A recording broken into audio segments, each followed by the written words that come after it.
Damos gracias a Dios por este momento.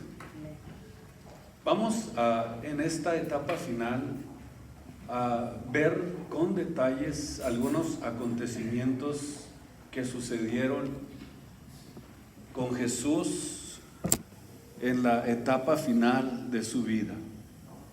Y en este día vamos a estudiar a este consejo de justicia legal que existía en el tiempo de Jesús y que era conocido como el Sanedrín, o como Cristo lo llamó en el Nuevo Testamento, concilio, para poder nosotros entender, comprender de una forma más clara y más específica lo que pasó con Cristo, las injusticias que se cometieron, la maquinación y el complot que se formó detrás de él, detrás de todo esto. Vemos que todo esto es realmente asombroso.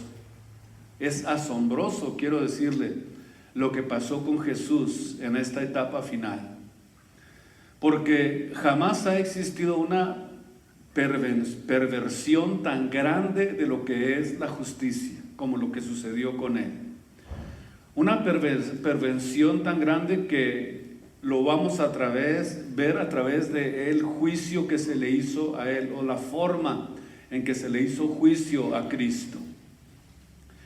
Vemos que fue una burla total de la misericordia, y esto a pesar, fíjese usted, de que las leyes les prescribían a este grupo que era llamado el Sanedrín cuál debería de ser su función y cómo debían de ver o cómo deberían de llevar a cabo este juicio. Primeramente vamos a ir al capítulo 16 del libro de Deuteronomio, que es uno de los primeros 6 libros, libro de Deuteronomio. En el capítulo 16 y vamos a leer el versículo 18 al versículo 20. Y quiero que ustedes, a través de esta enseñanza, puedan entender más claramente qué tipo de injusticias se cometieron con Jesús. En este capítulo que vamos a leer, vamos a comenzar en el versículo 18. Dice de esta manera: jueces y oficiales pondrás, le dijo Dios a Moisés, en todas tus ciudades que Jehová tu Dios te dará en tus tribus, las cuales juzgarán al pueblo, óigame bien, con justo juicio. O sea que deberían de juzgar con justo juicio. No tuerzas el derecho, o sea, no hagas trampas, no hagas acepción de personas, ni tomes soborno. ¿Saben ustedes lo que es la palabra soborno? Es comprar a alguien o darle dinero a alguien, comprar testigos, por ejemplo. Porque el soborno, vea usted qué impresionante lo que dice en la etapa final de este versículo. Dice que el soborno ciega los ojos de los sabios y pervierte las palabras de los justos. La justicia seguirás para que vivas y heredes la tierra que Jehová tu Dios te da.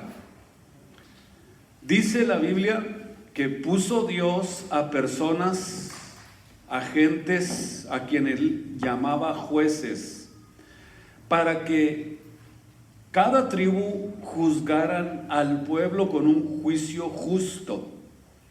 Y vemos pues que esto tuvo que suceder, o sea, después de que vemos que el hombre pecó contra Dios, después de que entró el pecado al mundo, fue necesario que hubiera leyes que de alguna forma frenaran, que de alguna forma detuvieran la maldad del hombre, y Dios estableció las leyes. Imagínense qué sabiduría la de Dios, de que colocó jueces, colocó personas que pudieran ellos hacer justicia justa para de alguna forma detener la maldad sobre el mundo. Aún en este tiempo vemos, por ejemplo, que un mundo sin leyes o una ciudad o un país sin leyes, ¿cómo sería? Yo pienso que sería un completo desorden. Vemos entonces desde ahí la sabiduría de Dios. Por causa del pecado, Dios estableció a hombres para que de alguna forma se detuviera, se frenara en la maldad y que no se desbordara la maldad sobre el mundo. Y por causa del pecado, Dios permite que se utilice, fíjese bien lo que le voy a decir, la fuerza pública para poder detener a los desordenados. De ahí usted ve entonces que surgen las cárceles, la policía, el ejército, en algunos países hasta la pena de muerte, por causa de que si no existiera esta ley, esta forma de ley, el mundo se desordenaría. Y vemos que Dios fue muy sabio en hacer esto porque de alguna forma esto detiene la maldad, detiene que se cometan todo tipo de injusticias en el mundo. Porque muchas veces el hombre no puede ser detenido de otra forma, si no fuera de esta forma, a través de la fuerza y de la violencia. Y hace ya miles de años vemos que la Biblia daba estas bases y los juicios para una sociedad que pudiera vivir en paz y que pudiera vivir en armonía. Esa era la idea de Dios al poner estas leyes. En el versículo 19 que leímos dice: no tuerzas el derecho, no hagas acepción de personas, no tomes sobornos. Oiga bien, todo esto que Dios establecía era para que la justicia fuera igual con todos, sea pobre, sea rico, sea plebeyo, sea simple, sea lo que sea, que todas las leyes fueran parejas con todos, sin importar cuál sería su capacidad o su forma de vida social. Así debería de ser. Dice en esta porción que aceptar el soborno pervertía la capacidad de actuar de los jueces que hacían justicia. Comprendemos esto, ¿verdad? Quiere decir que el soborno pervierte, el soborno ciega, el soborno no te permite hacer justicia como Dios la planificó desde el principio. No solamente sucede esto, sino que no volverás a ser sabio, te convertirás en un necio, y cuando esto suceda vas a perder la distinción entre el bien y el mal, entre lo que es justo y lo que es injusto. Y todas las cosas que dice entonces que se convertirán en iguales para ti, no vas a ver ninguna diferencia. Siempre que uno se sale de la ley creyendo que va a ser o que van a ser beneficiados por salirse fuera de la ley, por unos pocos centavos, por un poco de dinero, creemos que al tener eso vamos a ser más felices, y vemos que no es así. Antes, al contrario. Dice la Biblia que la raíz de todos los males, 1 Timoteo 6:10, la raíz de todos los males es el amor al dinero. Y vean ustedes por qué razón dice esto Pablo a Timoteo, porque dice que cuando existe codicia se extravía la capacidad, cuando existe la codicia se extravía el entendimiento, la fe, la capacidad para servir a Dios, y te conviertes en un hombre común y corriente. Y después de eso comienzan a sobrevenirte muchos males por esa causa, por causa de la codicia. ¿Verdad que así dice 1 Timoteo 6:10? Vamos a ver qué era el Senadrín o Sanadrín. Por ejemplo, cada pueblito, número 1 en Israel, donde existían más de 120 varones como cabezas de familia, se formaba un Senadrín que consistía en 23 ancianos que pudieran ellos gobernar en lo que es la materia judicial y legal.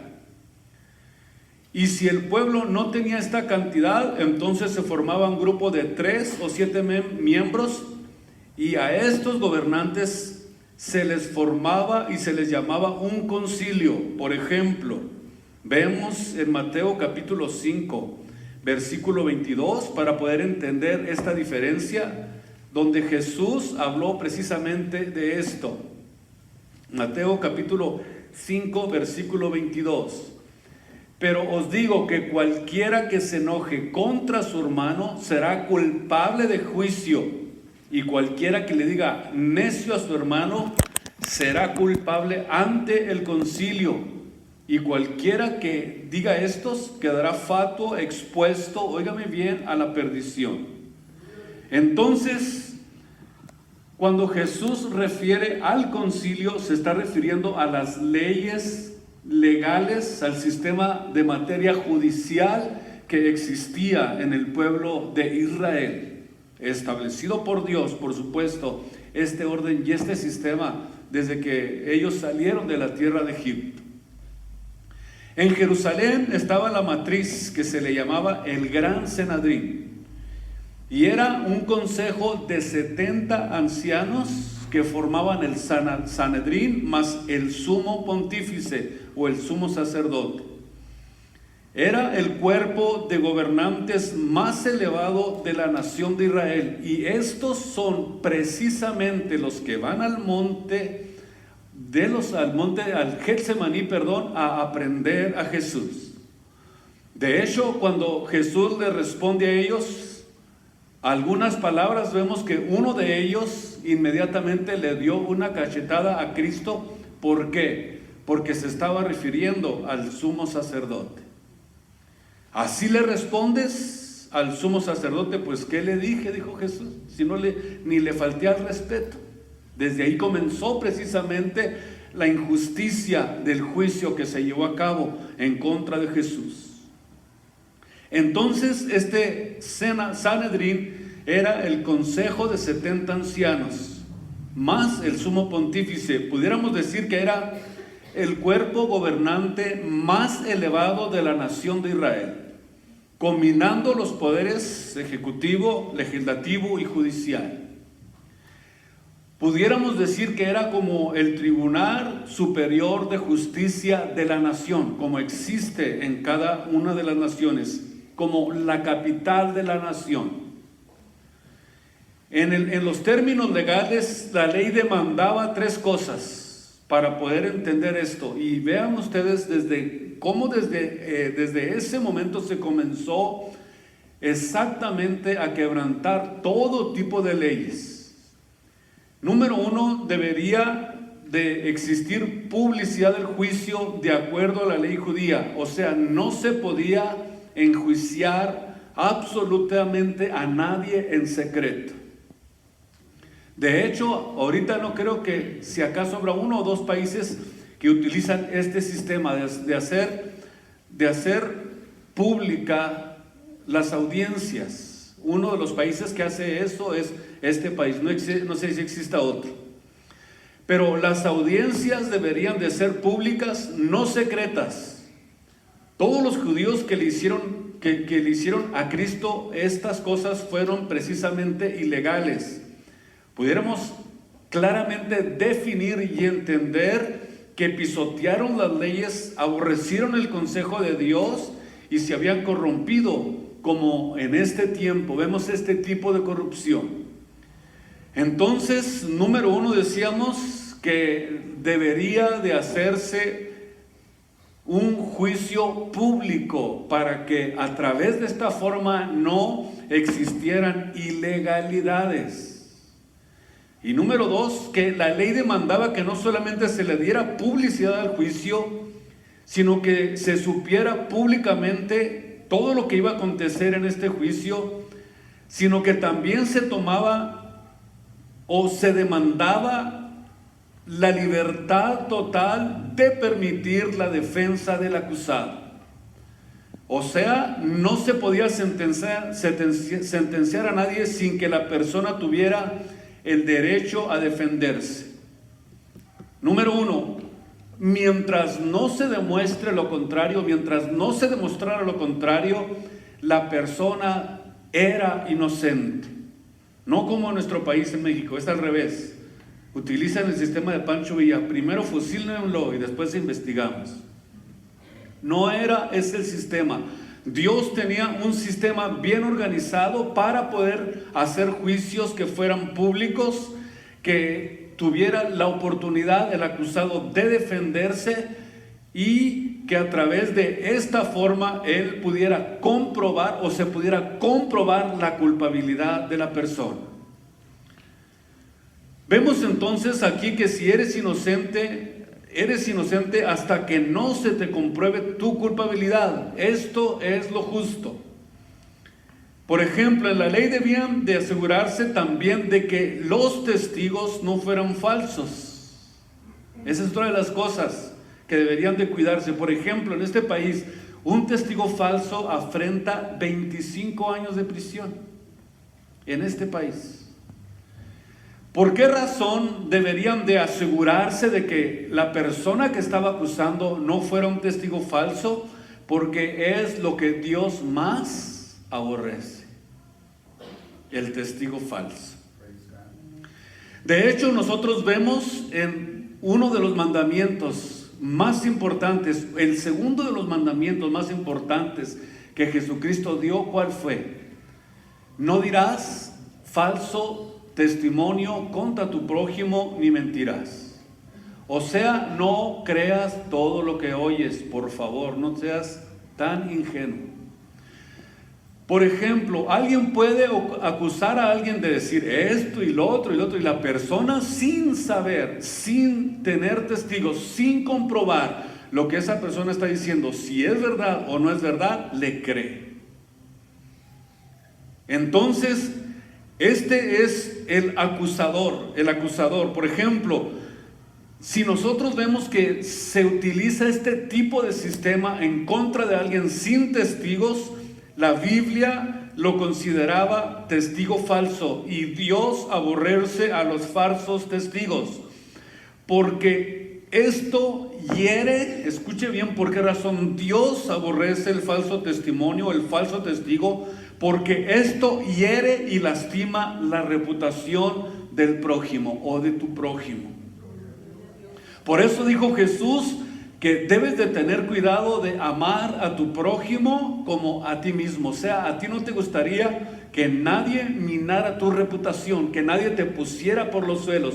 Pero cuando escuchas a alguien que está poniendo a una persona por los suelos, lo oyes y hasta te deleitas. Dice, no es posible, eso hizo el fulano, eso hizo el hermano, tan santo que se ve, tan inocente, hasta parece, no sé, como si ya estuviera glorificado el hermano. ¿Y qué es lo que sucede? Que comienzas en tu mente, óigame bien, a minar la reputación de esa persona. Empiezas a juzgar y no te das cuenta que estás cayendo en una trampa del enemigo. Y comienzas inmediatamente a hacer juicio contra tu hermano. En el capítulo 17, versículo 6 del libro de Deuteronomio, para seguir adelante, dice de esta manera: por dicho de 2 o 3 testigos, siempre debe de haber 2 o 3 testigos de lo que la persona está diciendo. No es simplemente porque dice, no es simplemente por acusar. Si usted oye a una persona que está acusando y no tiene testigos y no está la persona que está acusando frente a él, dúdelo que esté diciéndole la verdad. Simplemente dúdelo, póngalo en tela de juicio, en tela de duda, y dígale a la persona que está acusando: oiga, ¿le gustaría decirme eso delante de la persona? Y van a ver el cambio que tiene la persona. Oh no, yo jamás me enfrentaría con ese mundano. ¿Sabe por qué? Porque tiene miedo. Está siendo injusto, está haciendo perjurio, está obrando malamente. Todo lo que usted oiga cuando se trata de acusar a alguien, por favor, 2 o 3 testigos, y si es posible a los involucrados, mejor. ¿Estamos? Cuídense, cuiden su oído, por favor. Dice que por dicho de 2 o 3 testigos morirá el que hubiere de morir. no morirá por el dicho de un solo testigo. Escuche bien. No morirá por el dicho de un solo testigo. Y vemos que a Cristo, cuando el Sanedrín lo capturó en Getsemaní, eran aproximadamente las 2 a las 2:30 de la madrugada. Y todo lo que sucedió de las 2:30 a las 8 de la mañana fue en secreto. ¿Y qué dijimos que es? Era ilegal, era contra la ley. Desde ahí comenzó. Al haber sido en secreto, quiere decir que no fue público, no encontraron testigos en contra de él, y el único testigo de cargo que podían utilizar, llamado Judas Iscariote, se había arrepentido de lo que había hecho. Y les dice: aquí está su dinero, porque he entregado a sangre inocente. Y en ese momento ellos debían de haber actuado de acuerdo a la ley. Número uno, ¿por qué no actuaron de acuerdo a la ley? ¿Por qué no les importó lo que les dijo Judas Iscariote? Porque ellos lo habían sobornado. Impresionante. Ahora, si ellos lo habían sobornado, ¿por qué no les importó? Judas, al confesar que entregó a un inocente, la ley decía que entonces se castigara al falso testigo y se dejara libre al acusado. Ahí está la razón. Era lo que dice la ley. O sea, de alguna forma vemos que Judas, al haberse arrepentido de lo que había hecho, él de alguna forma estaba buscando lugar de arrepentimiento, porque dice la Biblia que buscó, ¿sí dice o no la Biblia? Que buscó la forma de arrepentirse, pero dice que ya no pudo encontrarlo, ese lugar de arrepentimiento. ¿Y saben qué? Hizo algo que realmente sí pudiéramos decir que tuvo algo de relevancia. Porque al hacer esto Judas, entonces deberían de haberse venido en contra de él. Deberían de haberlo enjuiciado a él y haber soltado a Cristo. Pero vemos entonces que eso ya no les importó. Al decir ya no les importó, entonces pudiéramos decir que el Sanedrín no lo hizo, número uno, porque habían sobornado a Judas, y número dos, porque ellos estaban involucrados en el mismo complot. ¿Saben ustedes qué le pasaba a una persona como Judas? A un acusador falso. Por eso los acusadores falsos son peligrosos.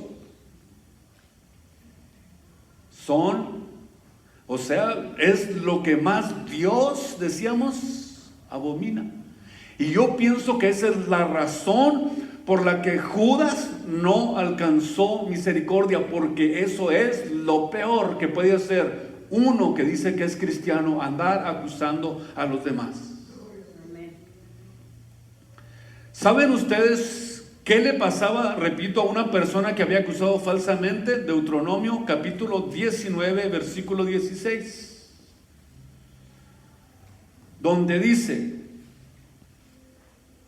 en el 19:16, cuando se levantare con testigo falso contra alguno para testificar contra él, entonces los dos litigantes se presentarán delante de Jehová, delante de los sacerdotes, delante de los jueces o del juez que estuviera en aquellos días, y los jueces inquirirán bien, o sea, harán una investigación profunda. Y si aquel testigo resultare falso y hubiere acusado falsamente a su hermano, entonces haréis con él como se le pensó hacer a su hermano, y quitarás el mal de en medio de ti. Ahí está. Y los que quedaron oirán y temerán, y no volverán a hacer más una maldad semejante en medio de ti, y no le compadeceréis. Vida por vida, ojo por ojo, diente por diente, era la ley. ¿Por qué se hicieron entonces de la vista gorda? Porque ya vemos que existía una corrupción a un alto grado en contra de lo que nuestro Señor Jesucristo tenía que hacer. Ahora la pregunta es, ¿hicieron esto? No, por supuesto que no lo hicieron.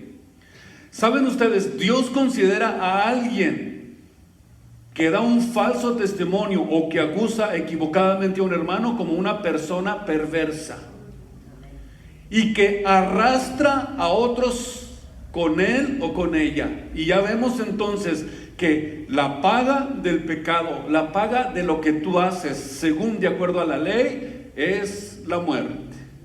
La paga del pecado es la muerte. Ahora bien, una persona era condenada a muerte. Los dos testigos o los testigos que existieran serían entonces los primeros, óigame bien, en lanzarle las piedras al acusado.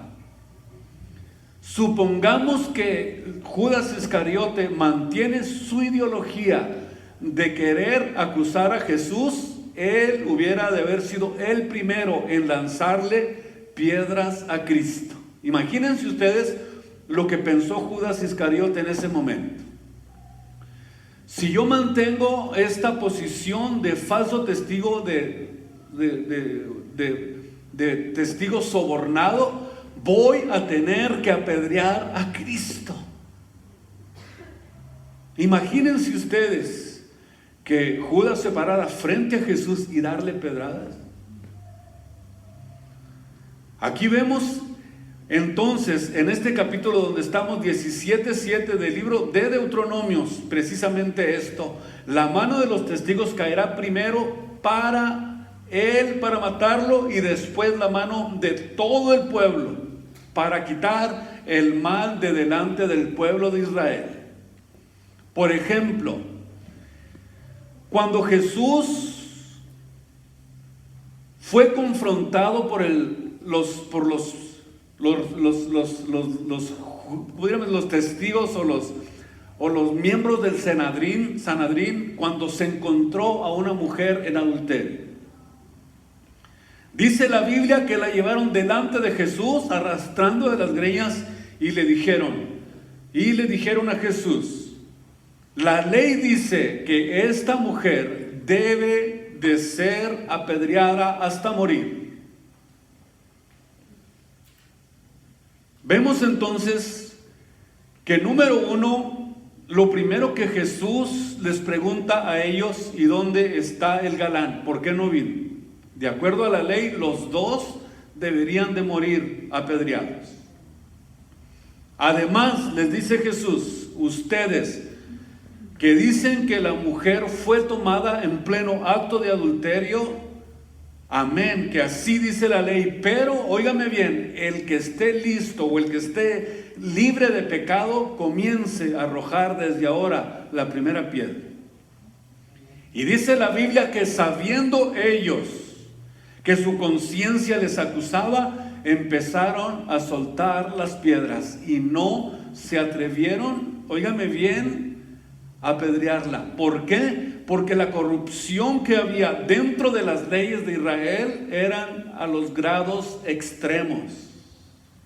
Eran muy buenos para hacer juicios en contra de los demás. Eran muy buenos para andar acusando. Eran muy buenos para andar siempre apuntando y apuntando y apuntando. Y resulta que se comprueba lo que dijo Jesús, que ven lo que está en el ojo, o sea, la basurita que está en el ojo del prójimo, pero no ven la bigota que tienen ellos dentro de sus ojos.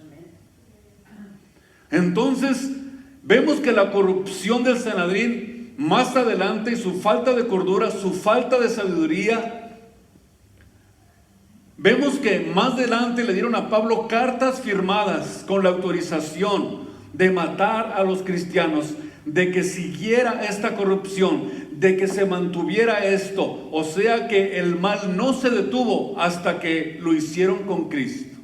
O digamos, no solamente lo que hicieron con Cristo lo hicieron, sino que siguió esa corrupción años más adelante, de tal manera que comenzaron a perseguir a todos los seguidores de Cristo, y vemos que al apóstol Pablo le dieron la autorización de que él siguiera hacia adelante haciendo exactamente lo que ellos deseaban. Le autorizaron que fuera y que matara a los cristianos. Aquí podemos ver el grado de corrupción al que llegaron.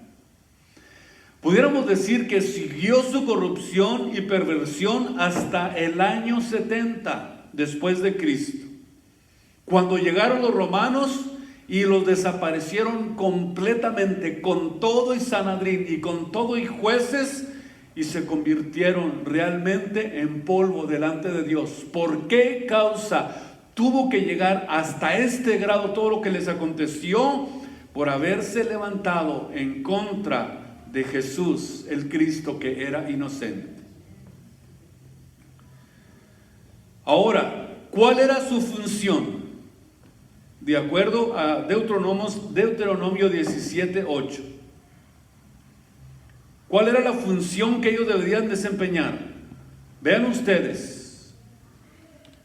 Cuando alguna cosa te fuere difícil en el juicio, entre una clase de homicidio y otra, entre una clase de derecho legal y otra, entre una clase de herida y otra, en negocios de litigio en tus ciudades, entonces levantarás y recurrirás al lugar que Jehová tu Dios escogiere. Vean ustedes, si no tenían la certeza de que fueran a hacer un juicio justo, dice la Biblia, tienes que ir a cierto lugar, recurre a Dios, pregúntale a Dios para que Él te dé la respuesta.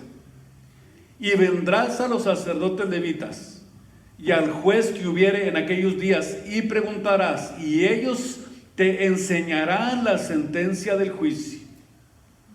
Harás según la sentencia que indiquen los del lugar que Jehová escogiere, y cuidarás de hacer según todo lo que manifiesten, según la ley te enseñen, y según el juicio que te digan, harás. No te apartarás ni a diestra ni a siniestra. Y el hombre que presidiere o procediere con soberbia, no obedeciendo al sacerdote, y que está para ministrar allí delante de Jehová tu Dios, o al juez, el tal morirá, y lo quitarás de en medio de Israel. Y todo el pueblo oirá y temerá, y no se ensoberbecerá. Vean ustedes lo delicado que era hacer un juicio. Este grupo de personas nombradas por Dios para administrar la justicia y, óigame bien, y salvar la vida de aquellos que eran acusados falsamente. Escúchelo bien, la intención era de salvar las vidas de los que eran falsamente acusados y rescatarlos de esos falsos acusadores, de esos falsos testimonios, y protegerlos. Es impresionante lo que nosotros vemos, pero sin embargo vemos que todo lo contrario sucedió con Jesús. Lo hicieron a la hora equivocada, a la hora ilegal. Compraron falso testigo, sobornaron, quebrantaron todas las leyes, se fueron en contra de Jesús sin importarles realmente lo que era guardar el derecho, buscar la forma de proteger, buscar la forma de que si eran falsamente acusados, liberarlos, que era lo que deberían de hacer. Entonces, ningún juicio podía llevarse a cabo durante la noche. Número 1. Los jueces antes de la condena tenían que ayunar el día anterior. ¿Ya escuchó? El día anterior. A Cristo lo crucificaron en horas. En horas. El condenado no podía ser ejecutado el mismo día. Otra cosa que estuvo mal. A Cristo lo sentenciaron a las 7 horas de haber sido arrestado. Naturalmente, ilegalmente, sin ningún testigo, sin ninguna acusación en el Getsemaní. Y número 4, si el Sanedrín votaba unánimemente y decían sí, todos los 70 que pertenecían al Sanedrín, el acusado era puesto en libertad.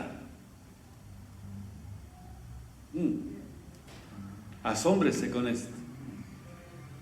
Si todos, absolutamente todos votaban y decían sí en contra del acusado, el acusado era puesto en libertad. Usted dice, pero ¿cómo es eso? Bueno, ¿saben por qué? Porque el elemento necesario de misericordia había fracasado. Dios no permitía unanimidad en la sentencia, y significa que ninguno pudo ver el factor de la misericordia, sino que todos fueron cegados en su juicio, óigame bien, para de alguna forma que esta sentencia se llevara a cabo. No hicieron nada, nadie hizo nada para evitar la sentencia. Por eso cuando Jesús se confrontaba con ello, podemos ver a través de las formas y de las confrontaciones que tuvo con ellos, siempre se interponía, óigame bien, la ley que ellos querían ejecutarla de acuerdo a como debería de ser, y Cristo, que representaba la misericordia. Por eso vemos que sucedió esto con esa mujer que le trajeron a Cristo. ¿Por qué? Porque tenía que Cristo confrontar siempre todo lo que decía la ley a favor o en contra de las personas acusadas, y confrontarlo con su misericordia. Por eso es que dice la Biblia que nos libró de la ley del pecado y de la muerte. O sea, ahora la ley que nosotros en la que estamos viviendo es la ley de la vida, la ley del perdón y de la misericordia de Dios. Ahora estamos dentro de un ambiente espiritual donde Dios quiere tratar con nosotros, y nos demos cuenta que ahora no es por la ley, sino que es su misericordia la que nos mantiene en pie. Es la misericordia de Jesús, la misericordia de Dios la que nos da fuerzas, la que nos sostiene. Él nos cuida, Él nos protege. Él dijo, si alguno hubiere pecado, abogado tenemos para con el Padre, a Jesucristo. Él es el que nos defiende, Él es el que nos cuida, el que nos protege, y el que nos dice que cada día es más grande su misericordia. Y eso es lo que a nosotros nos ha acogido, la misericordia de nuestro Señor y Salvador Jesús, el Cristo al que servimos y adoramos con todo nuestro corazón. Muy bien, a lo mejor hasta aquí hemos podido entender todo tipo de irregularidades que se llevaron a cabo en el proceso de Jesús. Pero la próxima semana voy a seguir hablando de esto para que podamos comprender hasta qué grado se quebrantaron todas las leyes para, óigame bien, hacer un juicio injusto en contra de nuestro Señor Jesucristo. Amén. Pónganse de pie en esta tarde.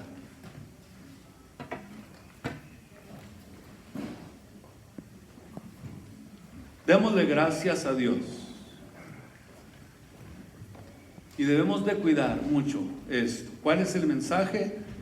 Debemos de protegernos los unos a los otros.